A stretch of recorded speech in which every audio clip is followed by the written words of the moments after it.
Good afternoon, y'all. This is Sandy over at Needle Nut Embroidery. Welcome to the channel. Today we are going to be working on an Etsy order to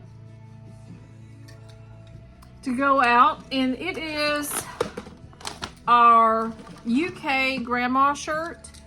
And so we're just going to work through this process together. If you've not joined us before, like I said, my name is Sandy, and the name of our business is Needle Nut Embroidery.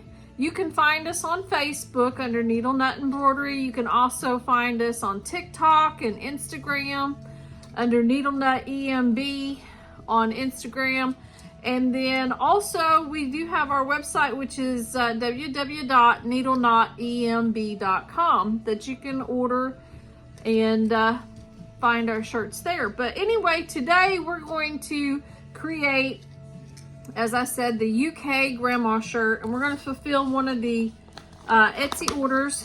And so when I get an Etsy order, what I do is I print off the packing sheet, and then I use these page savers that have the different colors on them. You can get them on Amazon, and I am not an affiliate for those. But anyway, when I get my order in, I put the order with the shirt, and a lot of times with the fabric already in the order. But so we have an order that just says the UK grandma, and then we have one that says UK gram. So we're gonna go through that process and get started here. So let me turn the camera around here so you can see the screen, and we'll get started.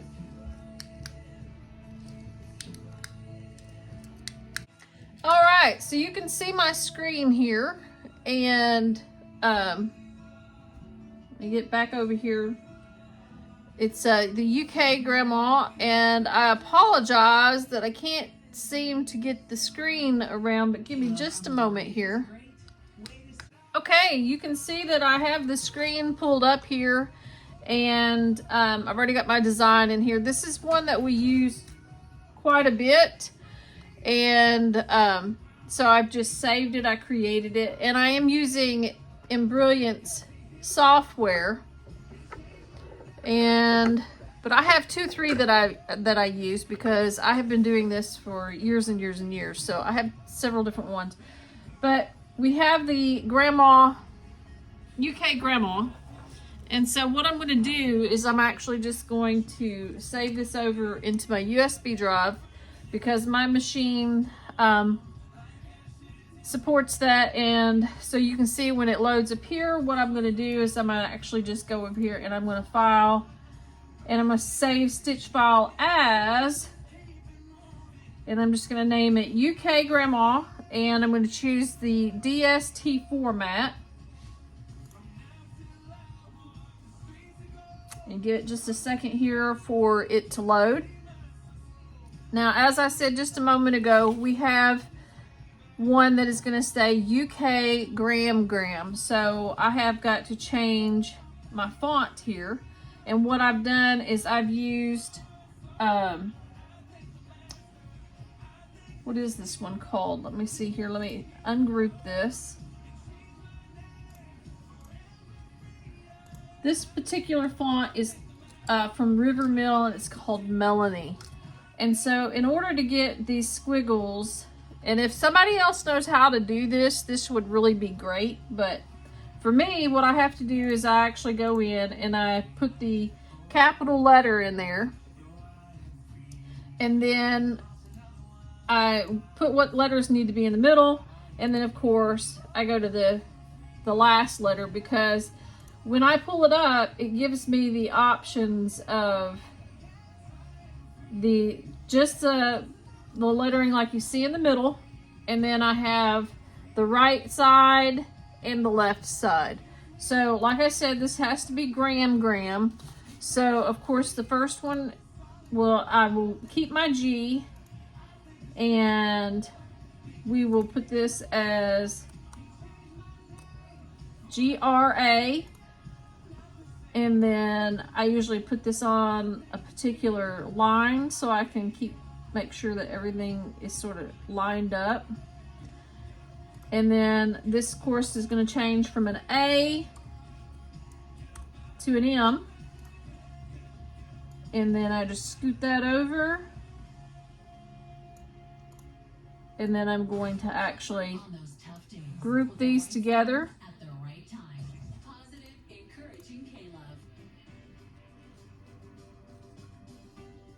And then I'm going to take and actually duplicate this.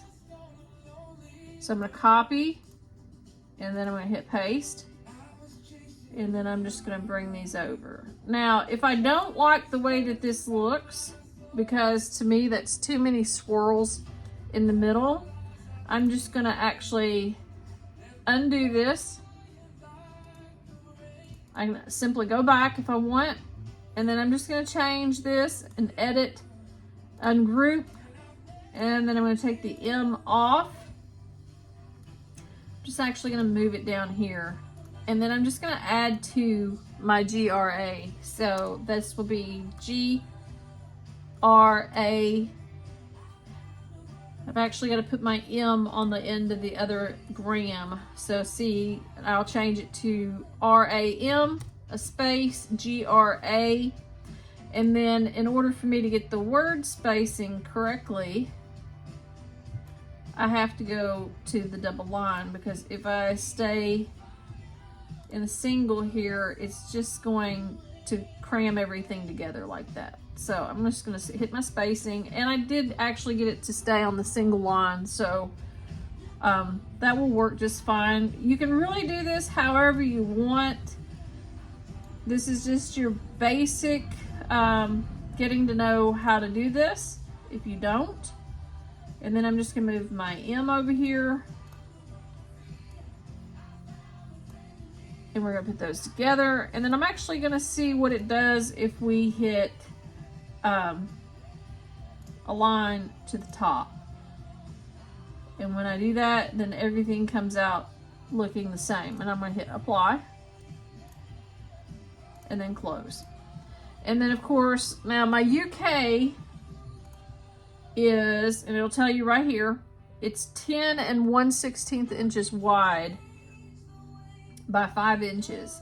And so I'm going to just leave that the way it is. That's pretty big as a statement. But I'm going to take my gram and make sure that everything is grouped together. And then I'm just going to shrink this in. And I know there's some of you probably just going to be like, oh my gosh, I can't believe she did that. But I promise you, it will be fine. And then I'm just going to grab both of those and align and center. And can you see what I did here? I did this on purpose because I had originally broke these apart, but I wanted you to see that if you end up with this situation, it's perfectly fine. Just hit the back button and there you go. So then you can just simply come in here and group those together. And why it done this is because I already broke this down to where it would do each individual color like this, and then go back to do their stitching, because I did not want those to stitch at the same way. That way, in case I wanted to change what fabric I put in each letter. So you have multiple ways you can do this, and it's really up to you how you want to. So then once you have those, then just group these two together, group, and then grab everything and then simply do an alignment, and I'm going to center those up, and we're ready to go. So then I'm going to come over here to my file. I'm going to go down to stitch, save file as, and then instead of UK grandma, I'm just going to change it to gram, and then that way when I go over to the machine, I will see that it is a different file. And we're just going to hit save and give it a few seconds and get it ready to go. And then we're just going to switch around here, and I'll show you how I do the hooping on my shirts. I don't have the magnetic hoops of what I would really like, but this is the way I've done it for years and years, and we're just gonna do it that way today. So give me just a second here. All right, so I've moved my computer out of the way, and what I do is I always just lay my shirt flat and get it laid out, and then just pull my stabilizer out, and I'm going to actually cut my stabilizer. And yes, I do have scissors that are only for stabilizer and scissors that are only for fabric. And if you're questioning why that is, it's because if you take your fabric scissors and you cut paper or stabilizer or something non-fabric, then eventually your fabric scissors will end up very dull, and you don't want to do that. So just a moment ago, you see me fold my stabilizer in half and then just slide it into the shirt. And like, again, I just straighten everything out. But the reason I do that is because it's easier to slide it up in here and get it in placement. Now I have a Melco Amya that we're going to be using to do these particular shirts. And so you have the bottom part of the hoop, because the hoop goes in here like this. And yes, I mark on mine. For one, I have some people come in and help me, some girls, and they're not used to doing it every day. And if I don't have these arrows that I have on my hoop, then sometimes they'll hoop this and it'll be all upside down, because this has to go on the machine on this side. So what I do is, like I said, I lay this out straight, and then I just simply slide my hoop into place. And then I look up here, and because this is the center of my hoop, and I know just from using my machine, and if you don't, that's fine, you will eventually get there. But I just position where that is going to be. And don't always go by the tag, because every warehouse is not exact. So do an eyeball or use one of those guides that gives you the center of your neckline. But you always want to make sure, unless you're doing a weird, placement, then make sure that your hoop is lined up with the center of your shirt. Then once it's lined up, I always make sure that I have my stabilizer there and I can feel it underneath the bottom. And then just make sure that your shirt is nice and flat, and then make sure your hoop is going in the right direction. And I do like these because on the top it does mark the very center of the hoop. So I have the center here, and then I know that this screw is the center going this way, okay? And then because this design is a total of like 8.5 inches, a little less than 8.5 inches tall, I know that if I put this up here, it's going to be way too close to the top of the neckline. So I want to make sure that I don't have it that way, because this hoop here has 11 inches on the inside. And of course you want your design to start approximately here. So we're just going to move this down a little bit, and then that should give us a very good placement for it. And if you're not 100% sure, you can always measure either the 4-finger rule or do a measurement of 3 to 3.5 inches down and put your piece of tape in here. And then that way, when you go to trace your design, you know exactly where it's going to fall. You can also do those nifty little printouts that they do nowadays for your printer and your design software, and then just push your hoop in, tighten it down. And because I have the MS, I have to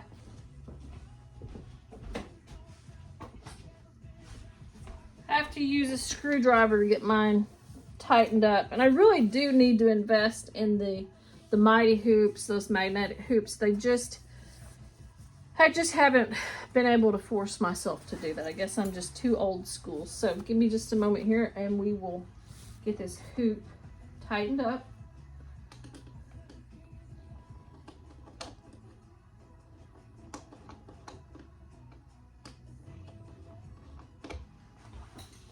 And there, I have it good and tight.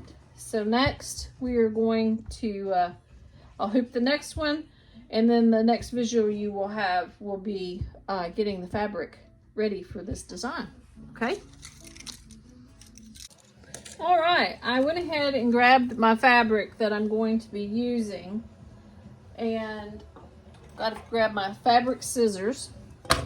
And there are certain designs that I do a lot of, and I find it very helpful that when you do a lot of the same design, you can make templates, and it makes your life a lot easier on doing your applique. So I have one of my handy dandy templates. I've just made it out of cardboard just as a guide, because I have already measured the UK part, and what I'm going to do is actually, because each letter on this particular one is going to be the same color, instead of cutting this twice and getting ready to have two separate pieces when I put heat and bond light on here, I'm going to leave this all together, and then I will cut it in half once we get our fabric ready with the heat and bond light on it. And if anybody does not know what that is, heat and bond light goes on the back of your fabric. It adheres the fabric to your item that you're stitching with heat, but it also helps the fabric not to fray like this is right here. It will fray a little bit with the heat and bond light, but also when you're going to do your trimming for your applique, it will give you a much cleaner cut. So what I do is I'm just going to give myself plenty of room just in case I've made a boo-boo.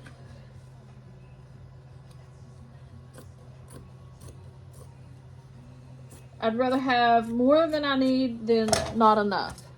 And so then I have my piece of fabric ready to go. And I'm going to put my template up. And I'm going to put my scissors up. And then give me just a second here and we'll get you turned around to the iron so you can see what we're doing. Okay, now that we have our fabric cut and a piece of heat and bond light, and if you take a look, you can see, I'm not sure you can see it on the camera here, but there is a textured side of the heat and bond light, and of course it's on the paper carrier. You want to put the textured side on your fabric. That way it makes it easier. And what I've done is just went ahead and cut my fabric, and then I always iron my fabric first just to make sure that it's nice and good and flat, and then I iron my heat and bond light to it. And I always make sure that I give myself an overhang, that way I don't have to worry about my heat and bond sticking to my iron or my ironing board. So we're just going to give that a really good press. And I've got my iron set on the cotton setting with the steam.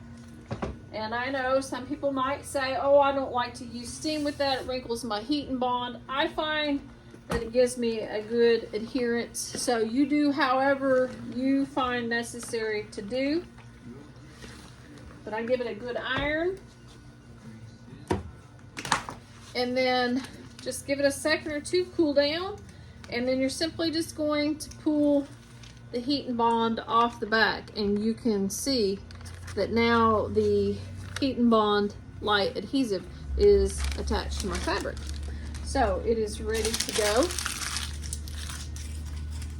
And then, like I said, because I know that we're going to use this, I'm going to go ahead and cut it in half, just to make sure that I can easily get it in there. because I did not set my design up to stitch both of these at the same time. It will stitch the tack down stitch for the U, and then I will place my fabric on top of there, and then it will stitch the hold down stitching for the U, and then do the same thing for the K. And then once the K is done, then I will pull this off the machine and do some trimming. And I don't know if you guys can see out the window here, but today is just a terribly rainy day. And so bear with me. It's causing some issues with the MS today, but hey, we're gonna keep stitching. So give me just a second here and we'll get you turned around and we'll start loading this on the design. All right, so if you guys notice, I wear an apron when I'm around my machines because it makes it a lot easier to have everything right here in my pocket than it is to try looking for it. So I always have my double curved Ginger scissors, which are for the applique trimming. They really do a good job, and yes, you can get them on Amazon. Then I always have a pair of tweezers. Doesn't matter what kind, but they're always in my pocket. That's for getting the threads, you know, pull them out from the needle, or if I need to grab something. You're not putting your fingers in the machine. And there's always a needle threader, however, I just don't use it, so.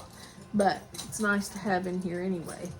And so what we're gonna do is we're gonna take our USB, put this in our machine here.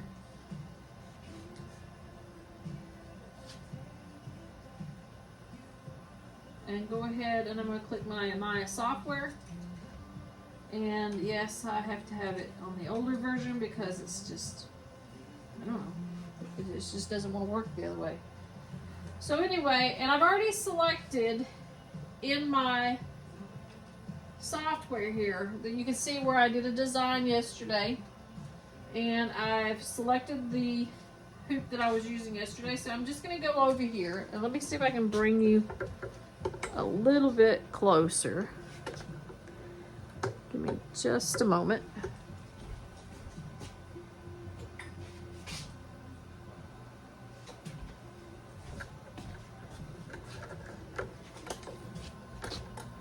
All right. That should be pretty good right there. And I'm going to plug you in to the USB drive on this side here so we can have a little extra light.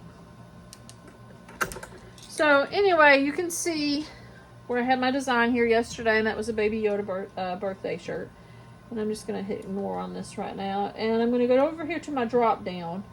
And the particular hoop that I'm using today is the 11 3/4 by 17 1/4 outside diameter. And this is the rectangle one. And then I'm just going to simply load my design.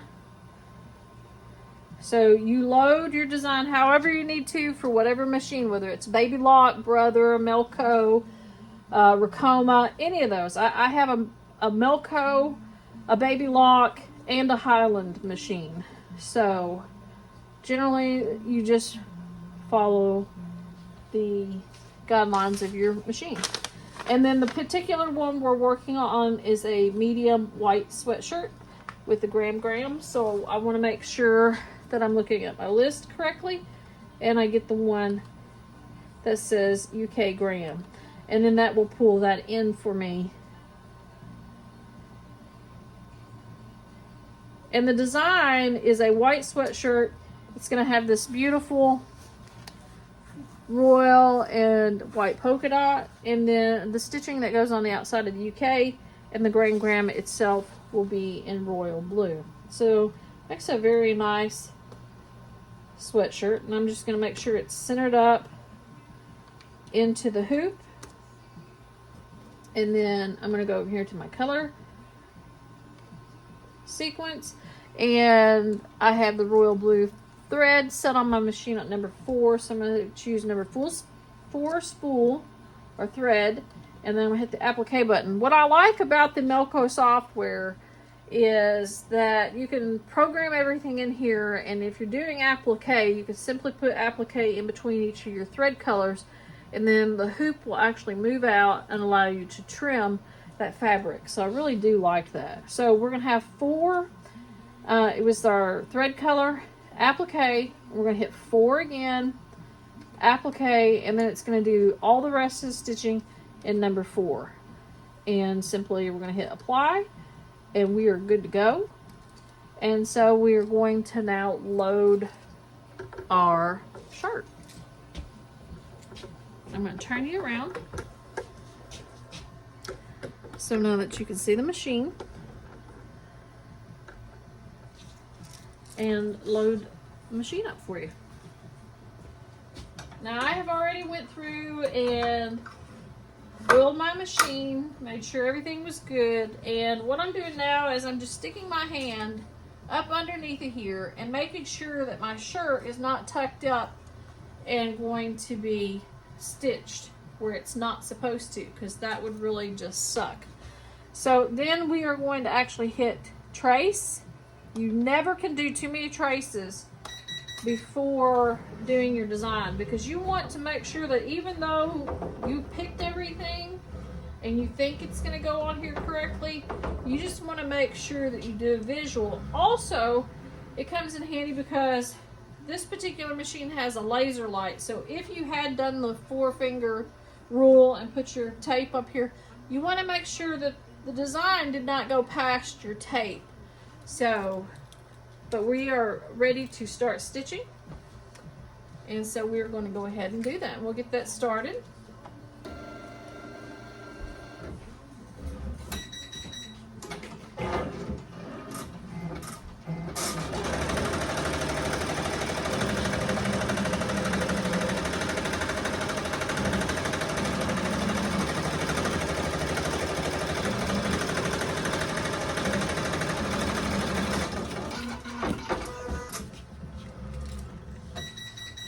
Well, I guess I did set it to go ahead and do both of them, so oh well. So now the machine is stitching with tack down stitch. Somehow I got this one out of the needle, so we're just tacking it there for right now.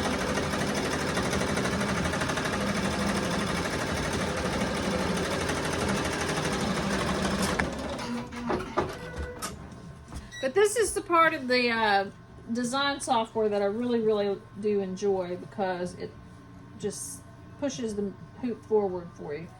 And then what I've done is I just want to make sure that my piece of fabric, and I guess I could have went ahead and just left it together, but I wanted to make sure that I had each spot covered.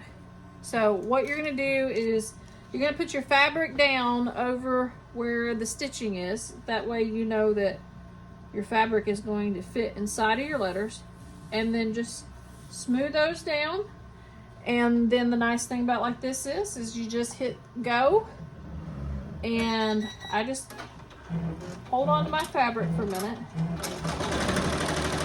and let it stitch it down.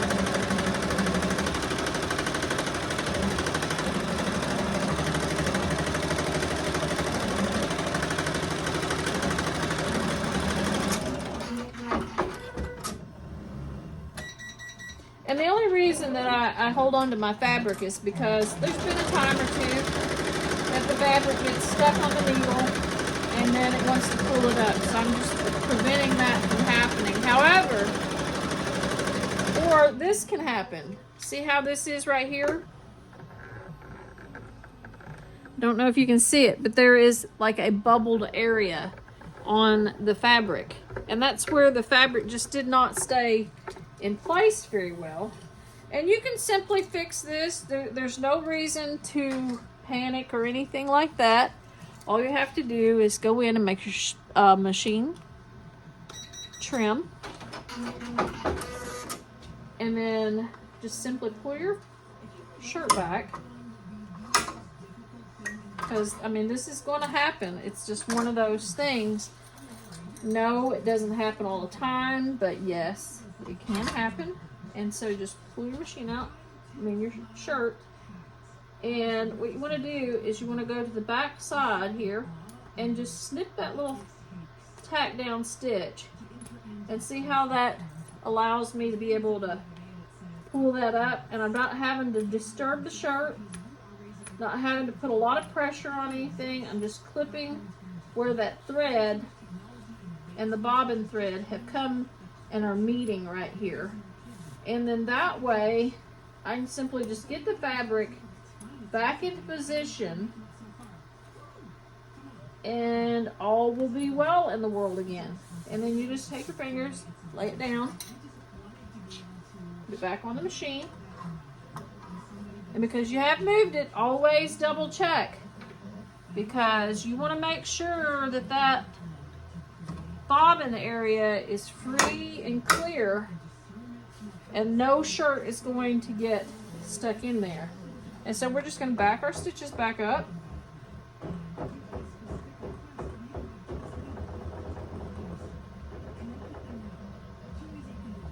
And then that way we can make sure that we are nice and straight.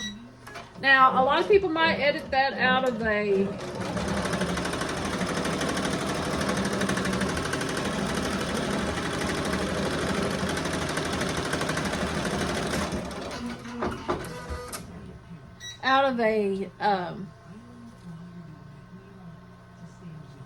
okay, now you can see that it is cut, stitched. So all I'm doing is doing a trim.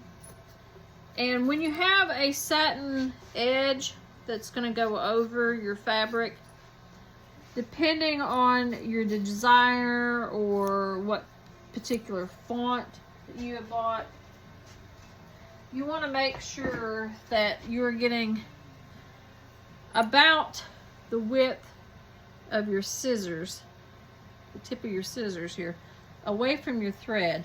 That way when your satin stitches go down, they will go down very nice and you won't have any fabric poking through.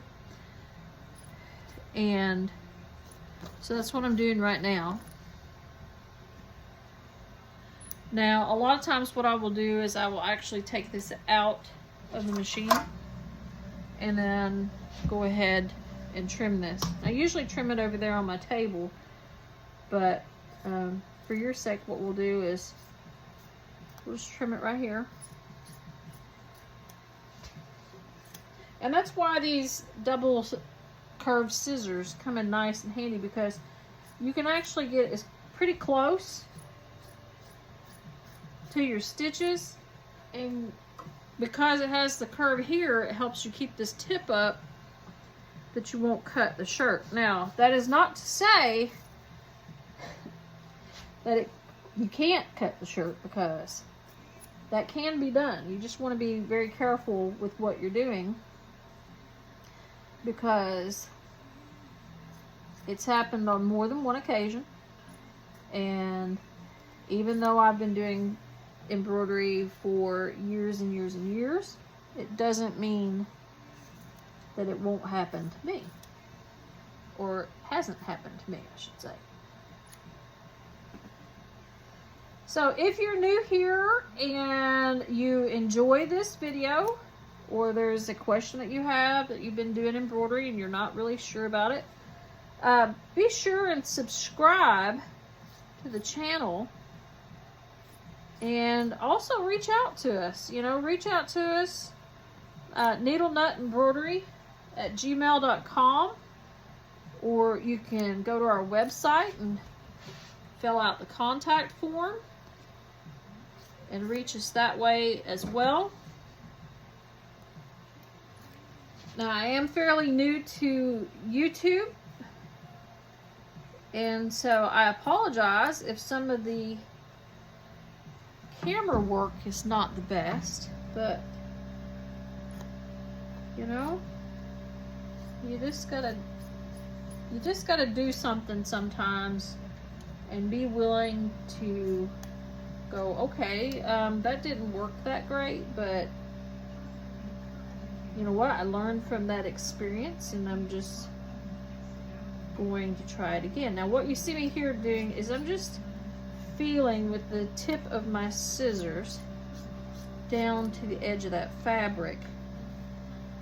That way I can tell where the fabric is and where the shirt is, and that way I don't get too snip happy here and poke the tip of my scissors down in while I'm going like this, and then make a small incision into my shirt, because then we have a whole world of other issues, and we're just not going to cover those right now.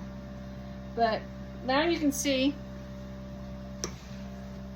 turn it around here, where the stitches, you know, are close here. And I just blow that little thread debris away. And again, I'm going to stick my hand up under here. Make sure that my shirt is free and clear and that the neck has not come up underneath the hoop. And then we're simply just going to hit start again. And we're just going to let this stitch. And so when it comes back to do the next round here, because I'm sure you guys don't want to sit there and watch it just stitch. So there we go. It's going to do a zigzag stitch around that. And then start doing the satin stitch. I'll bring you back in just a moment. This is what it looks like completed. So we're just going to take this off the machine and go over here to the work desk.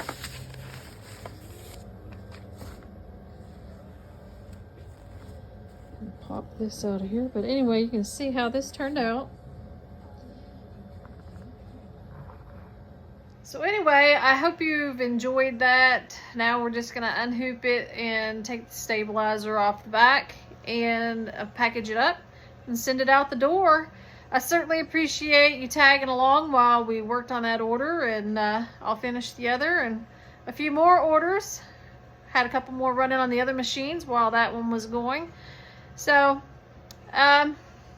join us the next time and have a wonderful day.